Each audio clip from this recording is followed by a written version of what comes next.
Hello there. Thank you once again for being with us. Welcome to another episode of Crazy Talks with Wise People with me, Dr. Mary Angela Talk.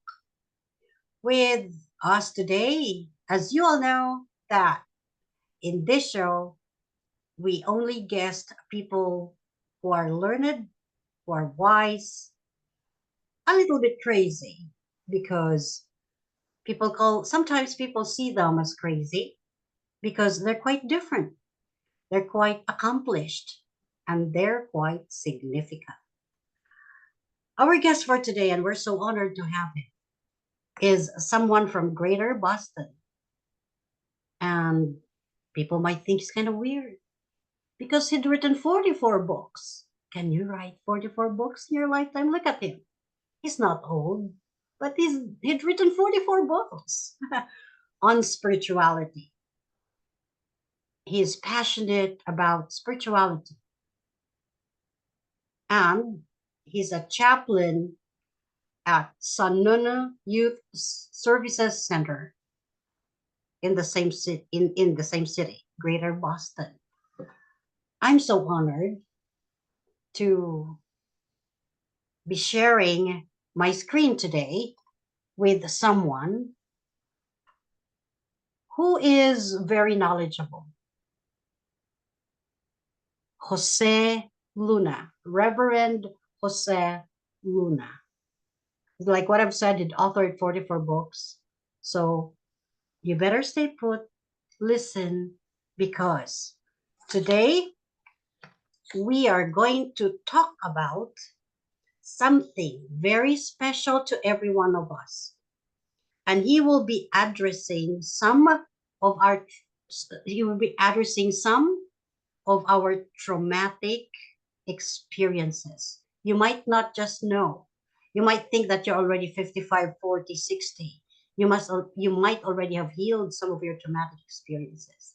But most of us still have some leftovers or some residues of our traumatic experiences in the past.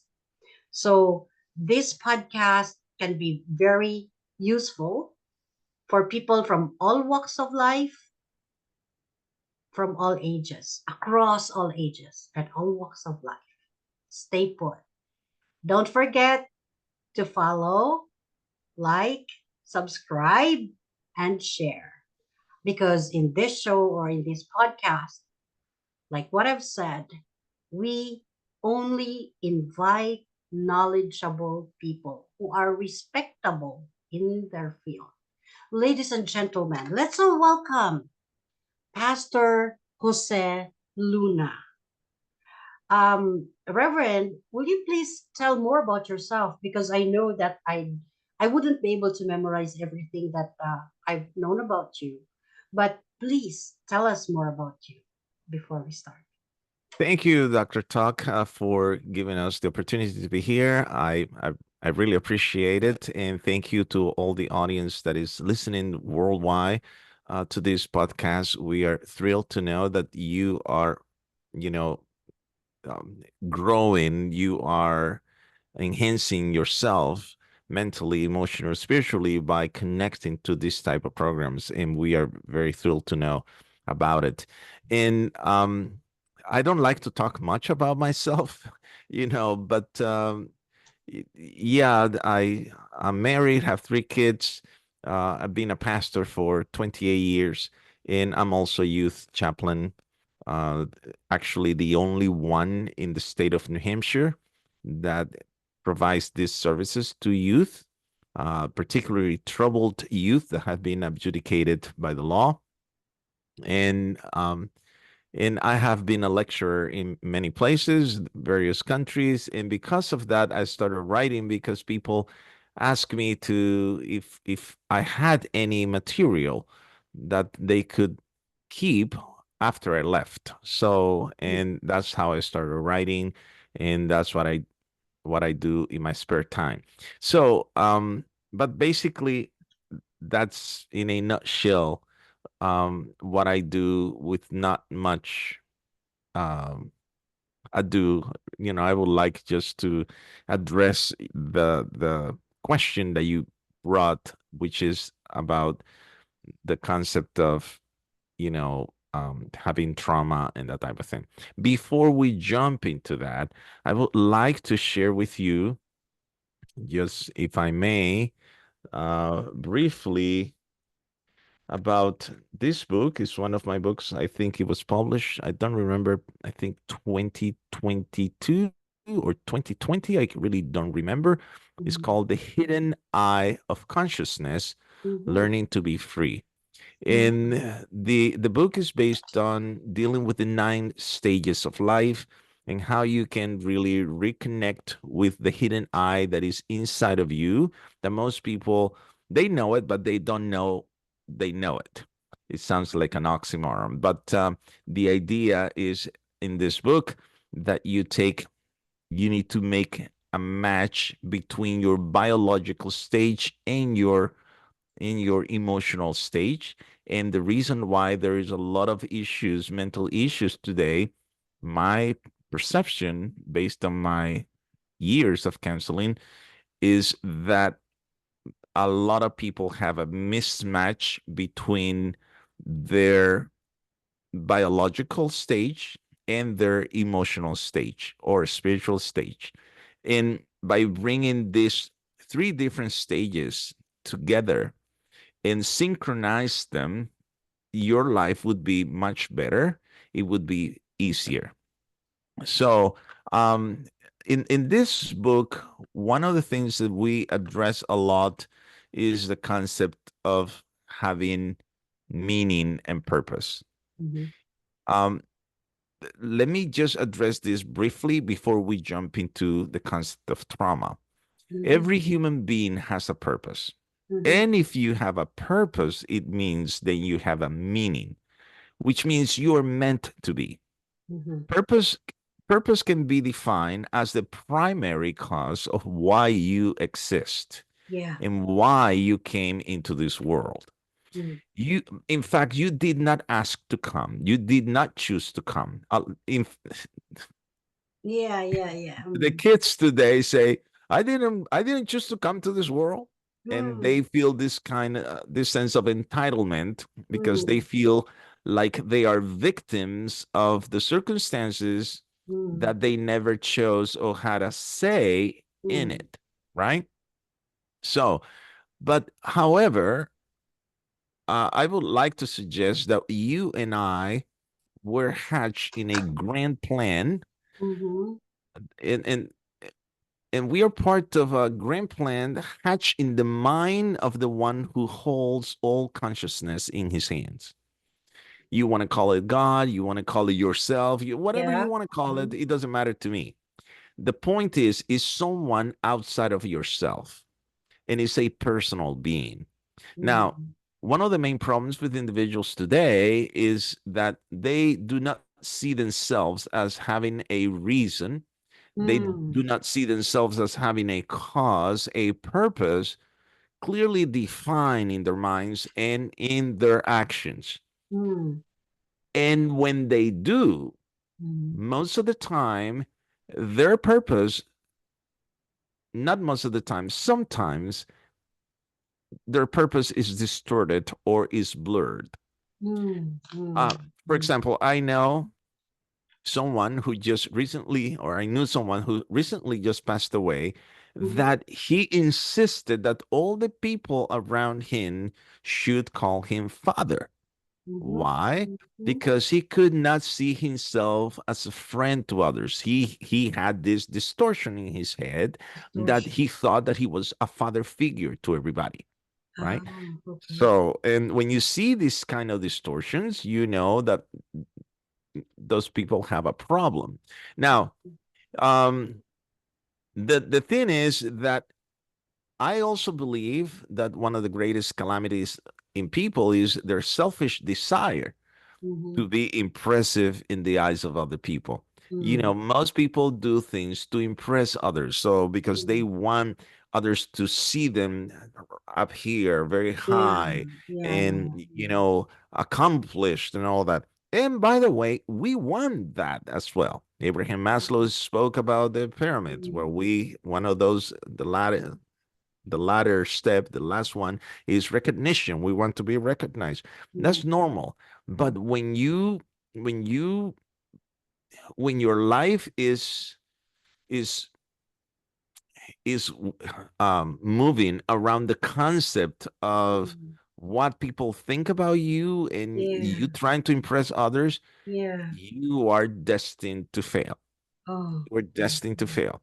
Mm. Why? Because you have become um you have become not conscious of your purpose. And basically you are allowing others to distort the purpose for which you are here in this world. Yeah. Now, Mm. um, purpose is also the main cause that moves your feelings, moves your emotions.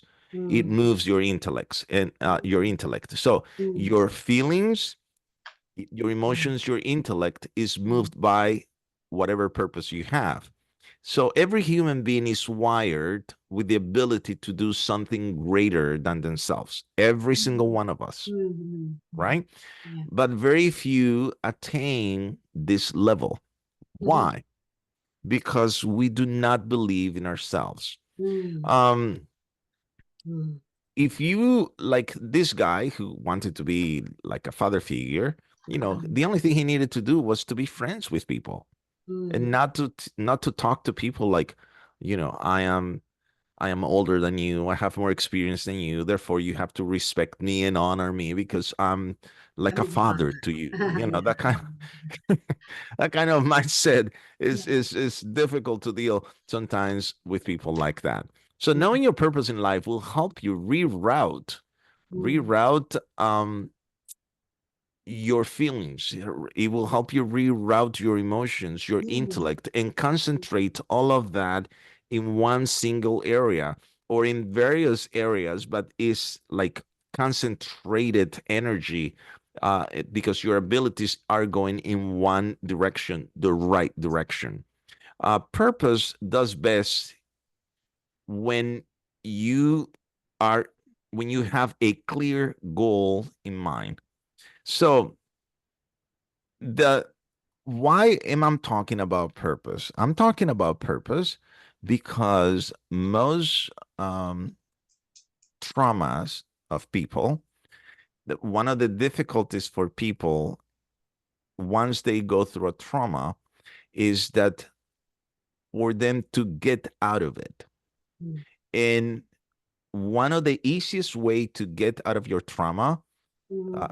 after you look for professional help, a counselor, a psychiatrist, a clinician, whatever it is Mm. that you are using to get some professional help to deal with your trauma, Mhm. remember that at the very end, when you retake and when you remember who you really are, Mhm. when you retake your purpose, it would be Mm. easier for you to climb back out of the hole of trauma Mm. because traumatic experiences, what they do, they shatter the hidden eye inside of you. They shatter you emotionally, and Oh. because you're shattered emotionally, Mm. your eye, Your which eye. is hidden inside of you, Yeah. gets obliterated. When it gets obliterated, you feel like I have no value, I'm good for nothing, I'm not good for anything, etc., Mm. etc., etc. So part of the professional work with people with traumatic experiences is to help you climb out of that. Yeah. So it would be easier not only for the professional who's working with you, but also for you to remember what is your purpose. And maybe a question that you can ask the professional that is working with you, you can say, can we work with my purpose? Can you help me find my purpose?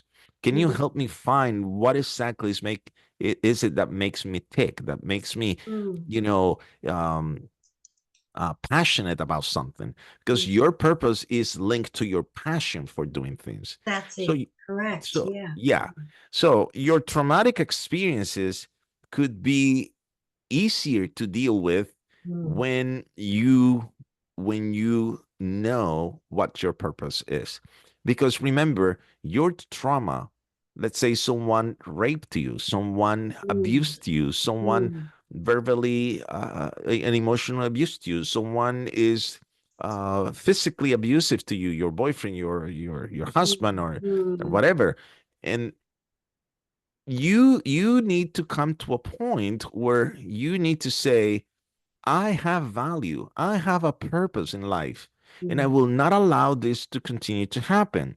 And it doesn't matter what they say. I am who I am, and I need to find my way out. So it's going to be easier for you when you have very clear in your mind who you really are. I don't know if I'm Mm. making sense. Yes, I understand. Let me just interrupt a little bit because you were talking about delusions of grandeur, but it's like people would like to show off something bigger and better than they are, who they really are, in other words. So, what causes this kind of thinking, like a delusion of grandeur or a distortion of, well, you said like trauma and everything, but could it also be like it is more of cultural, not really traumatic. Like you going back into that person who cannot relate with people unless people consider him to be a father or respect him like a father and not a friend. Um, could it be cultural and not just traumatic? But if it is traumatic, what kind of trauma causes delusions of grandeur or distortions of personalities? My answer might not satisfy you because I have a complete different view about things. I believe that human nature has not changed. It has Mm-hmm, been the same forever. mm-hmm, mm-hmm, mm-hmm, And since this is true, people still want to do whatever they want to do, right? And they mm-hmm, don't want others to tell them what to do, etc. mm-hmm, Um, s- I believe that what causes this sense of grandizement mm-hmm. in people is their insatiable need for power. Ah, Let me explain what I mean. okay, okay, okay. Yeah, I gotcha. Mm, Whether you believe in this or not, mm, every human being is searching for power. okay. Every single one. Mm, Even actually more common among the religious people.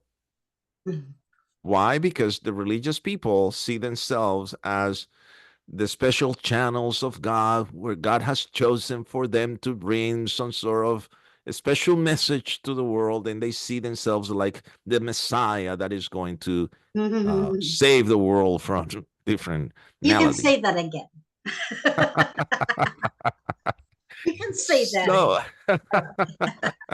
So I think after this you need to enroll a lot of pastors and clerics and what I mean rabbis. is No, God I'm just made joking. God made us. Mm, God made us to dominate. mm, The first blessing that God gave to Adam and Eve is, you know, is the blessing is mm, subdue the earth, mm, mhm, subdue it, have dominion. mhm, Dominion means kingdom. So we were given authority. What happened with authority? We relinquished that authority to the devil in the famous story of the Garden of Eden. yeah. Mm, But then comes Jesus Christ, and he said, I'm going to give you the kingdom back. That mhm, dominion is yours. So we humans want power. What happens is that when your purpose is blurred, because you don't know exactly what to do with the reason why you are here on this earth, is that what you do with your purpose is you distort your purpose because you have a blurred mhm, vision of yourself. Then you mhm, distort your purpose. And when you mhm, distort your purpose, mhm, then you create this sense of grandizement about yourself, this narcissistic view that you project that you are better than everybody. It has mm, nothing to do mm, with culture, has mhm, nothing to do even with race. mhm, We use people use race and use culture as the mean to manifest their sense in insatiable hunger for power. ah, Okay. Does it make I got sense? yes. Yeah. Right. I got you. I got you. Right. Yeah. So Mm. what Yes, what right. I'm Not left.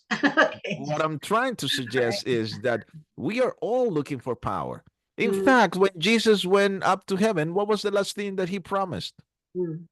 He promised to the disciples, wait here in Jerusalem until you receive the Holy Spirit, and you shall receive power. Power. Yes. Mm, Why is he promising them power? Because that's what everybody's looking for. mm.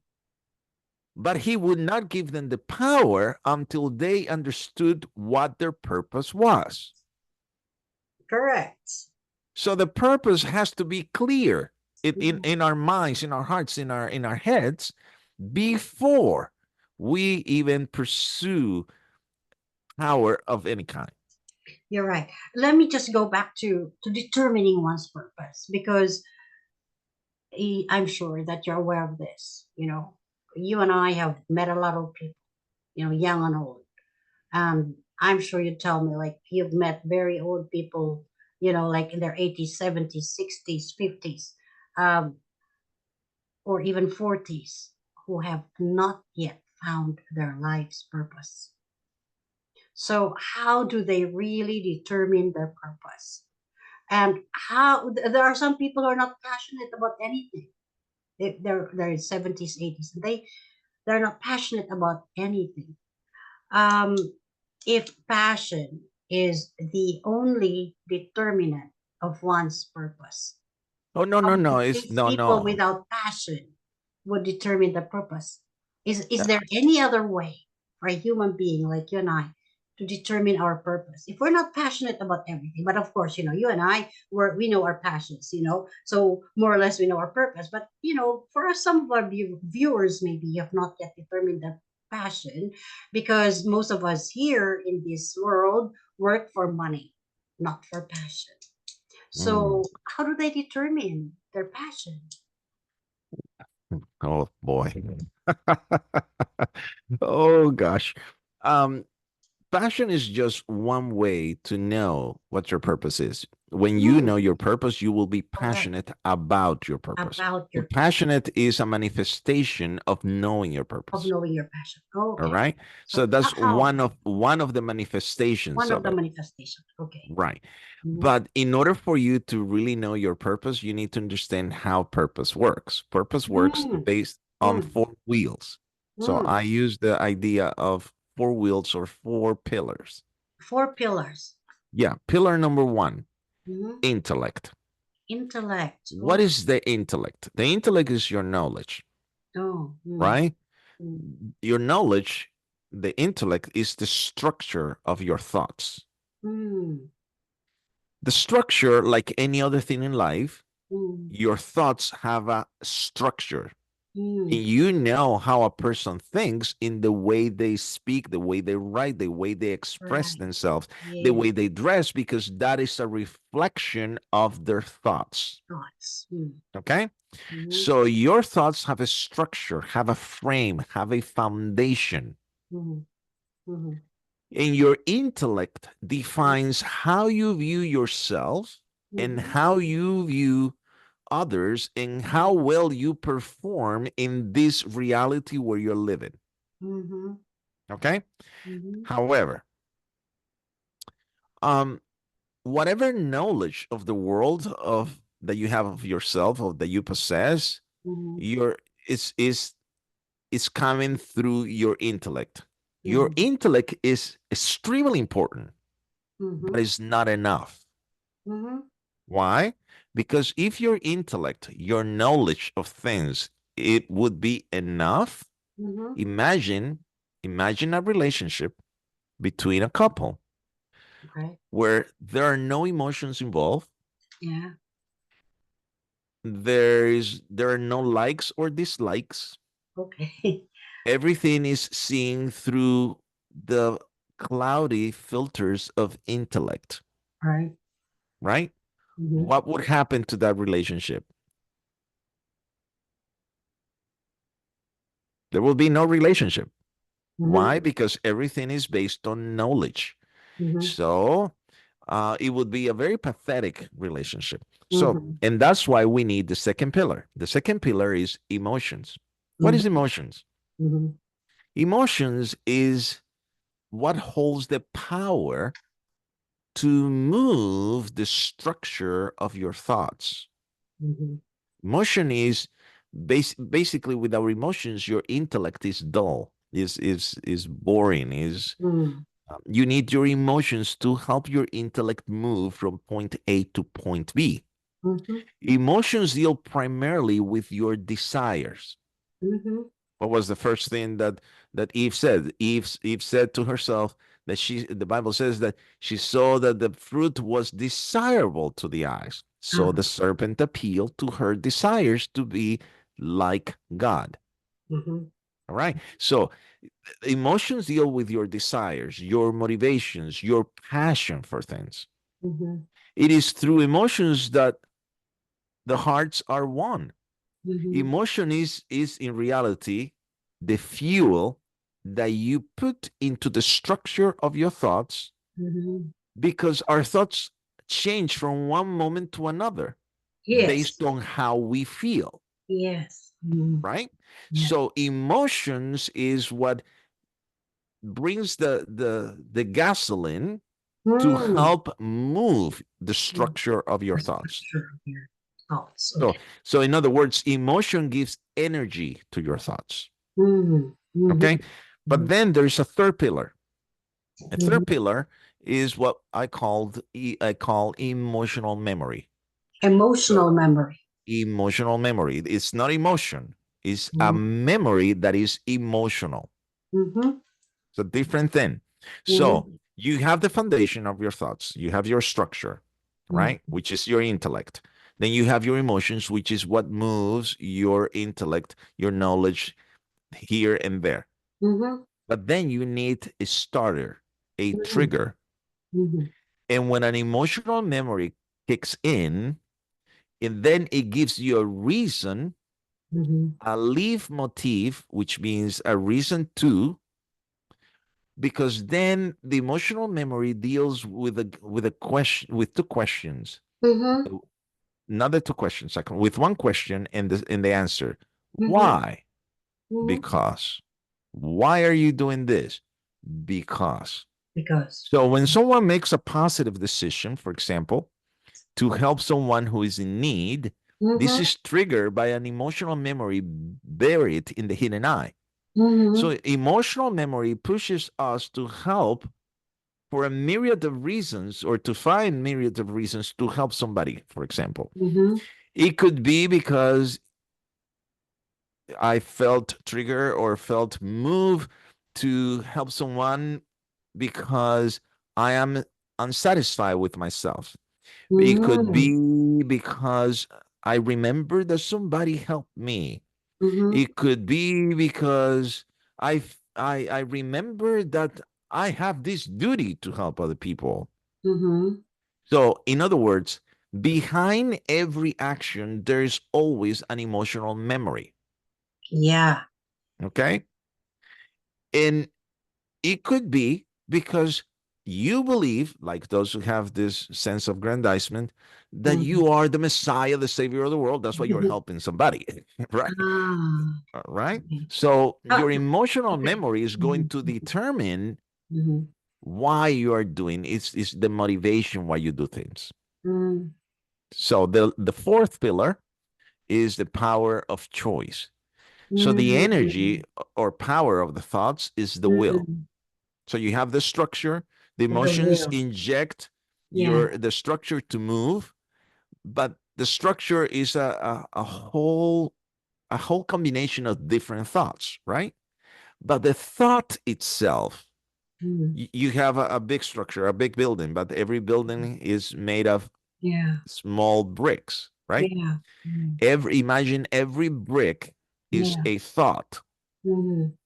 What moves every brick is your Mhm. power of choice. Yeah. Yeah. Yeah. So, Oh. for example, you may know that Mhm. you need to lose weight, Right. right? Yes. That's your Yes. intellect. Mhm. You may even want to lose weight. Mhm. That's your emotions. I really should. You may even have an emotional memory behind it. Oh, people bully you. People bully you. You don't want to be bullied again. You don't want to have that emotional memory. Yeah. Until you apply the power of choice, none of the other three will move. I gotcha. All You right. explained it very clearly. Yes. Because we need the power of choice, or better said, the willingness, the craving, desire to lose weight. In the case if you need to lose weight, your willpower will harness your intellect. Your willpower will instruct your emotions. Your willpower will keep in check your emotional memory. Yeah. And so until you see a change in your behavior, a change in what you want to see about yourself, right? But in order to harness this power, the trigger, which is the emotional memory, must be present. Your desire, your emotions to change must be unchangeable. And the foundation of your thoughts, knowing how to do this transition from losing weight to having a healthy body, must be there.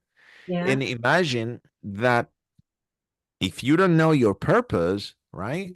If you don't have those four pillars, your intellect, your emotion, your emotional memory, and your power of choice, your life will be like a glove without hands. Yeah, right. It has a shape, but without substance. Does it make sense?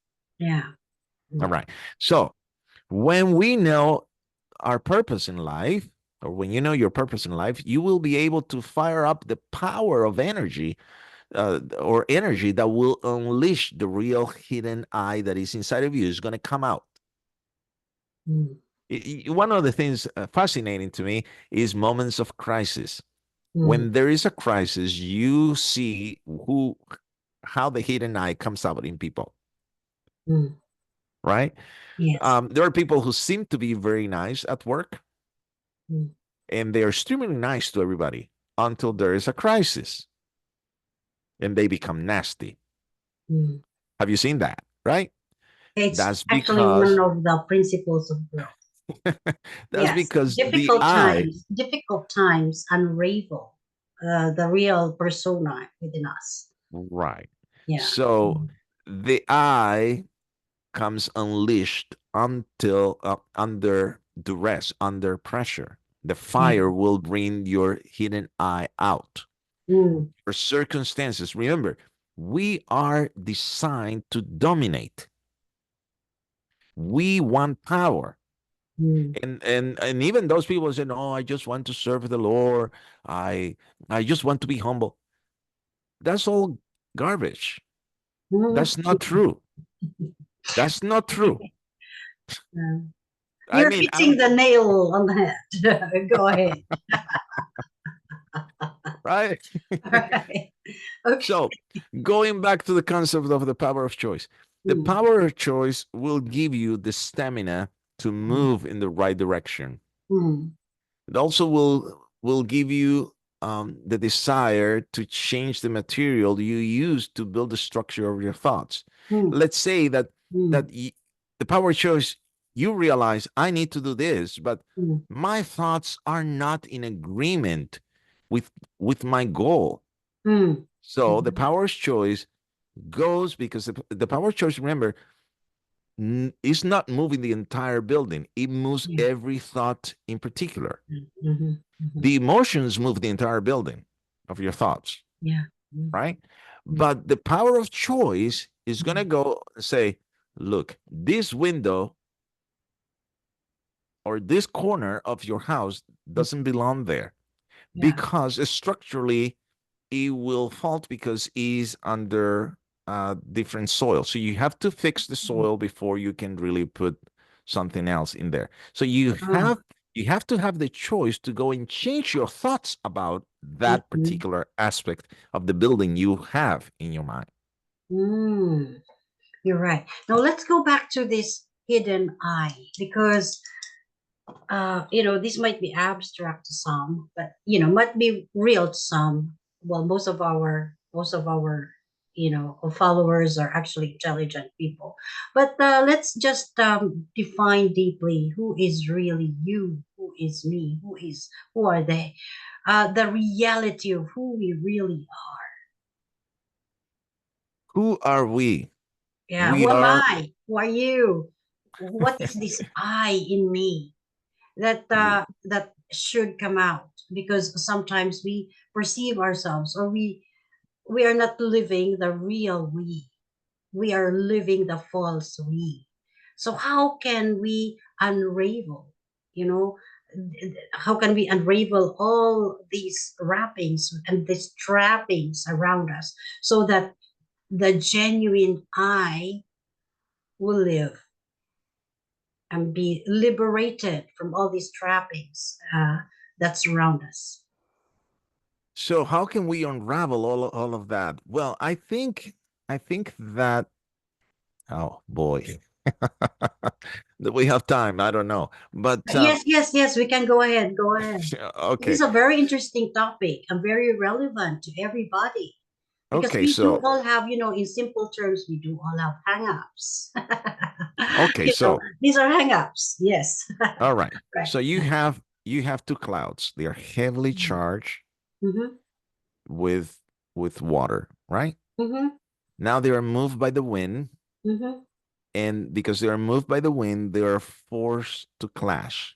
As the Mm-hmm. wind moves both clouds crash to each other and started to rain. The Mm-hmm. waterfall, the water Mm-hmm. falls in the form of rain most of the time, right? Mm-hmm. Sometimes you hear the thunder when the clouds Yeah. crash with each Yeah. other, and Uh-huh. then sometimes it creates lightning, Uh-huh. etc.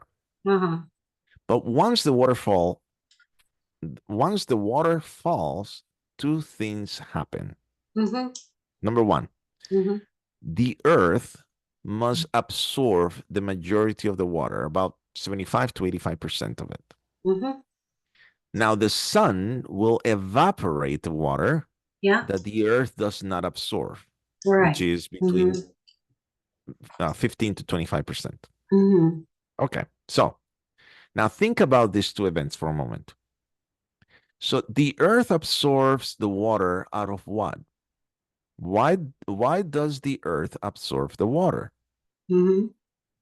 The earth absorbs the water out of necessity. It has no choice. Mm-hmm. Okay? Mm-hmm.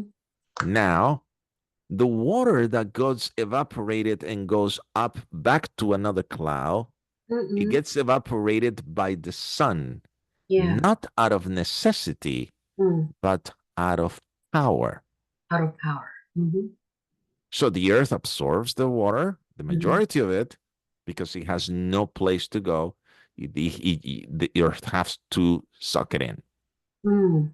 But the rest of the water doesn't have to go up. But Mm. the sun absorbs it because the sun has the power to absorb it. Mm-hmm. All right? Mm-hmm. Okay, so now many things that happen in your life is like the water that falls. Mm-hmm. This water could be fame, Mm. fortune, money, but it also could be problems, struggles, sickness, depression, addiction. It could be a myriad of problems. Mm. That water fell on you. Mm. So Mm. any of these things can fall on you. How do you Mm. respond to them? Mm-hmm. Do you try to get rid of them without being mindful that there is a time for everything? What needs to happen for the water to get for the earth to get rid of the water? Mm-hmm. Time, Time. right? Time, Season. Yeah. right. Season for There, everything. Yeah. once the Mm. water finds its level, the Mm. water will go. It will create some damage, some destruction, Mm-hmm. maybe if it's too Mm-hmm. much water, Yeah. but time will let Time. all that water go Oh. somewhere. But Ah. what happens with a lot of people? Mm. They try to hold all that water in, Uh-huh. and that's not a good idea. You Mm-hmm. have to let that water Let that continue water go. flow. flow wherever it needs to go. Wherever it needs to go. Ooh. You're so good at scientific analogy. I've heard about you from some of the sources that you're very effective in your counseling and in some of your homiletics. You're very effective in bringing about intellectual intellectual awakening or spiritual awakening through your scientific analogies vis-a-vis spirituality and life. Uh, So how did you?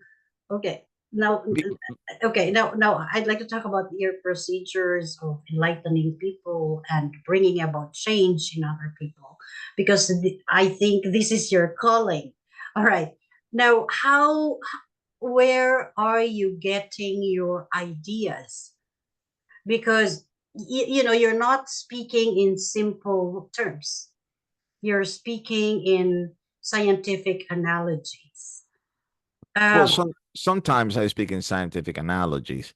mhm. I like science. So some people think that science and spirituality are at odds. They are not. No, no, They no. complement each other, Complement but each you have other. to address it from the perspective from the Biblical right perspective. perspective. Yeah. But before we jump into that, I Mm-hmm. would like to finish to answering the question about how can we bring this hidden eye out, Yes, right? that's important. Yes. Yes. So the way to bring your hidden eye out is by if the water falls on you, let's say, you have to first acknowledge what the problem you are in is. When you begin to acknowledge, that is called acceptance, right? You accept what happened. Acceptance in this particular sense doesn't mean that you are going to let things just be like that. Okay, whatever, it happened.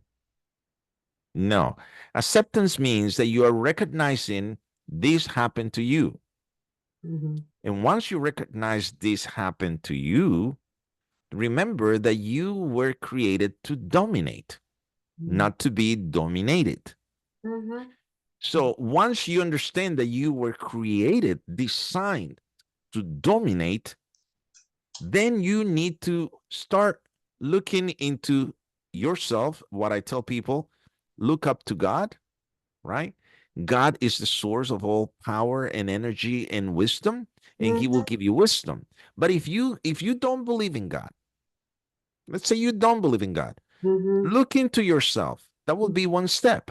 Yeah. Look into yourself and Okay. see what do I and ask yourself the question, what do I want to do? Do I Mm-hmm. want to be dominated Mm-hmm. or do I want to dominate? Mm-hmm. And once you understand what you want to do, Mm-hmm. then if you choose to let your circumstances to dominate you, Mm-hmm. your eye is still buried deep inside. And let me tell you, you will really need help, because if you don't want to Wait. dominate, If we allow people to dominate us, then our I is not yet dominant in us. so there are three elements that we need to do in order to um quicken your hidden eye. Number Mm-hmm. one is called acceptance. Acceptance is to Mm-hmm. recognize what happened. It's Mm-hmm. recognition of the situation in which you are. Mm-hmm. Number two, you need to choose to forgive. Okay. Forgiveness doesn't mean that you are forgetting. Mm-hmm. Forgiveness means that you are letting it go, but you have it very clear in your mind what you don't want to be. Mm-hmm. So I had teachers in college. They were horrible teachers. I Yeah. mean, in college, horrible. In my undergraduate, Mm-hmm. horrible teachers. Horrible. Okay. So what did I say to myself? Mm. I never want to be like one of them if I ever have to teach. Uh-huh. So that's what your hidden eye tells you. Instead Right. of hating them, instead of Mm. giving them an attitude, there's no need for any of that. Mm. Just make a choice, conscious choice in your mind. I Mm. want to be different than this, Mm. right? And the third aspect that you need to really do Mm-hmm. is you must choose to love. Choose to love. Okay. Choose to love. Yeah. So once you do this acceptance of Mm. your, which means recognizing the situation which you are, you Mm-hmm. choose to forgive whoever did whatever to Mm. you. Doesn't Mm. mean that you need to go back with them. Let's say your boyfriend beats you up. Oh, I need to forgive means going back with him. No, call the police.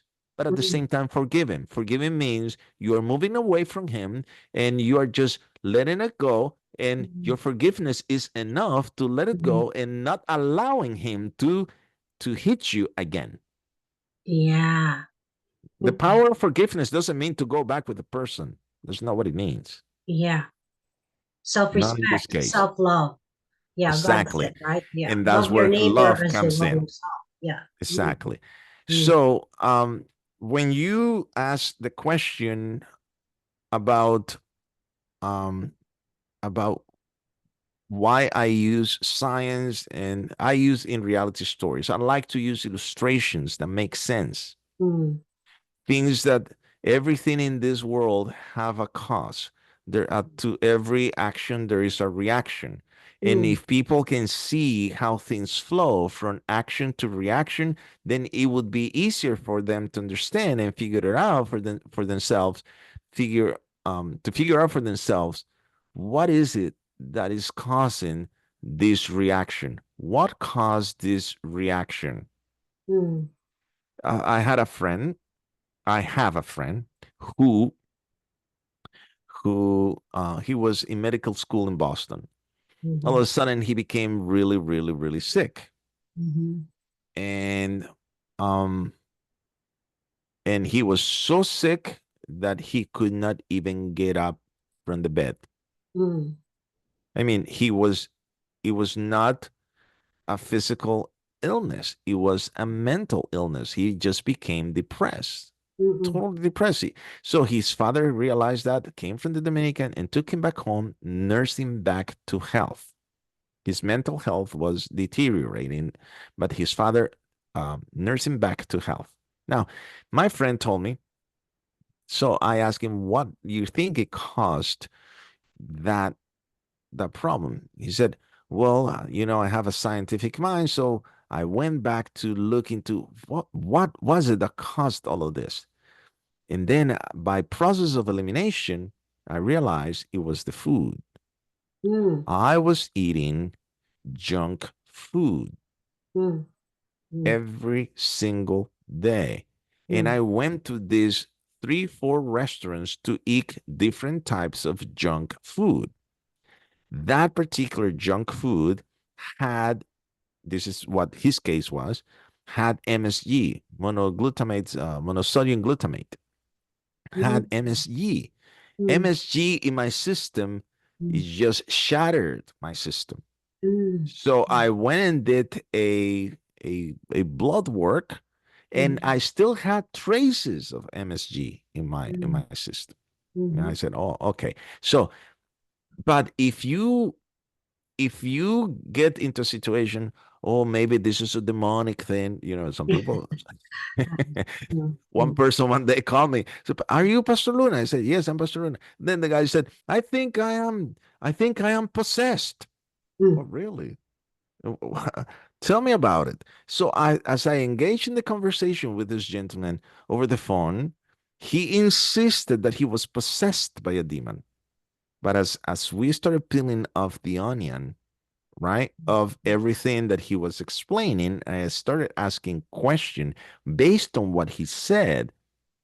Then he realized that his problem was that he had a major resentment problem that he could not deal with. So my suggestion to him was, you need professional help, but you also need to let it go. You need to forgive this person who has done this Mhm. to you. So Yeah. he had major resentment against some family members.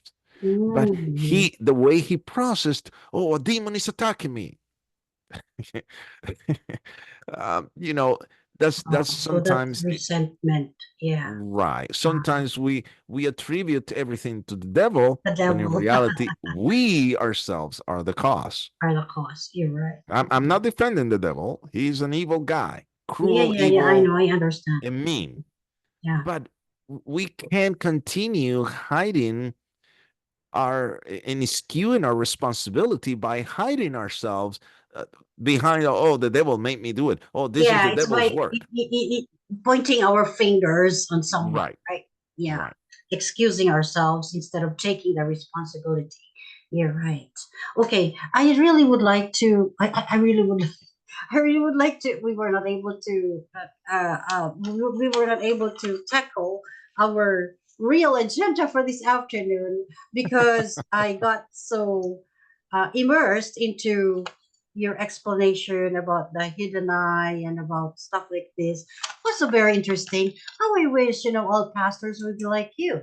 I this is my well, there no pastor is perfect, no church is perfect, but how I wish that pastors can come up with something really meaty and not just spiritual junk food and not just porridge and not just oats, but something really heavy and something really well balanced, you know, because not everything can be attributed to the devil, not everything can be attributed to God, and we cannot just blame the devil and God in this world. There are many circumstances that and many situations, and even unraveling the hyenas, and even uh, put what do you call that? Like pulling up the eye Mm-hmm. in us, Mm-hmm. so that we will be able to live the real us, the way we were called, the loving us, the us who are made in the image and likeness of God.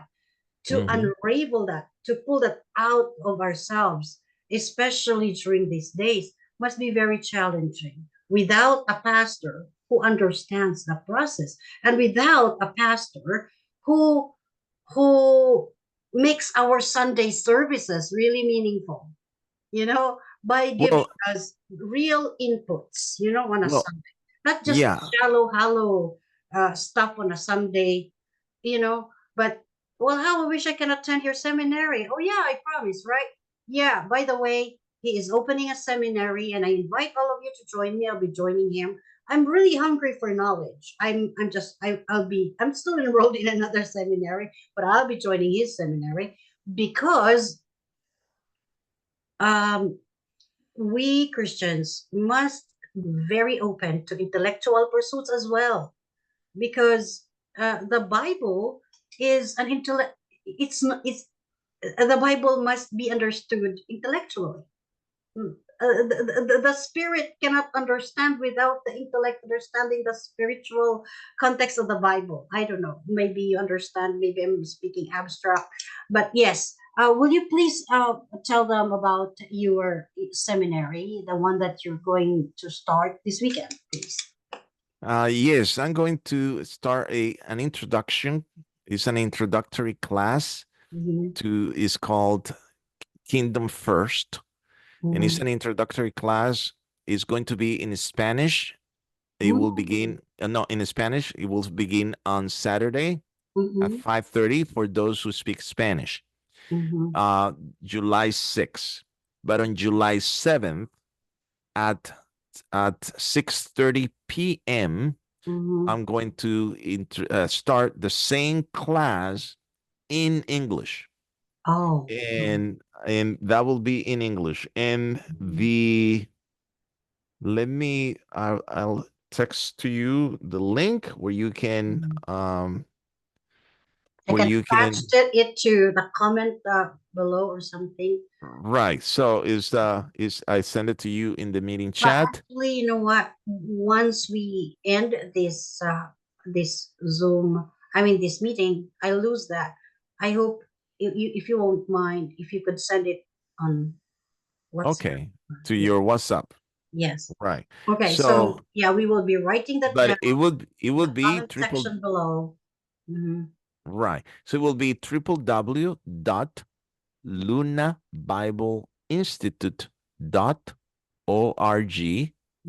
www.lunabibleinstitute.org/kingdom. Correct. Again,